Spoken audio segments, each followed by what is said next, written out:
हिमालयातून चालत आलेले एक सिद्ध पुरुष, ते म्हणजे श्री स्वामी समर्थ. स्वामी समर्थ हे नेमके कोण होते? हा प्रश्न आजही अनेकांच्या मनात आहे. स्वामी समर्थ फक्त एक साधू नव्हते, ते होते श्री दत्तात्रेयांचे अवतार, अशी भक्तांची अढळ श्रद्धा आहे. स्वामी कुठून आले याचा ठोस ऐतिहासिक पुरावा नाही, पण भक्त परंपरेनुसार स्वामी समर्थांनी हिमालयात दीर्घ तपश्चर्या केली आणि लोककल्याणाच्या उद्देशाने ते महाराष्ट्रात प्रकट झाले अशी मान्यता आहे. अक्कलकोट, स्वामींचं कर्मक्षेत्र. इथेच स्वामी समर्थांनी भक्तांची परीक्षा घेतली आणि संकटाच्या क्षणी त्यांना आधार दिला.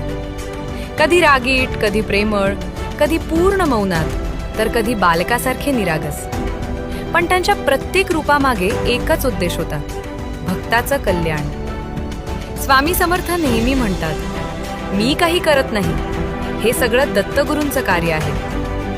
आजही असंख्य भक्त सांगतात, स्वामींनी आम्हाला संकटातून बाहेर काढलं, स्वामींनी योग्य मार्ग दाखवला.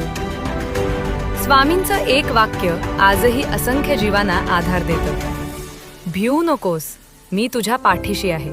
स्वामी समर्थ देहाने गेले, पण श्रद्धेच्या रूपात ते आजही जिवंत आहेत.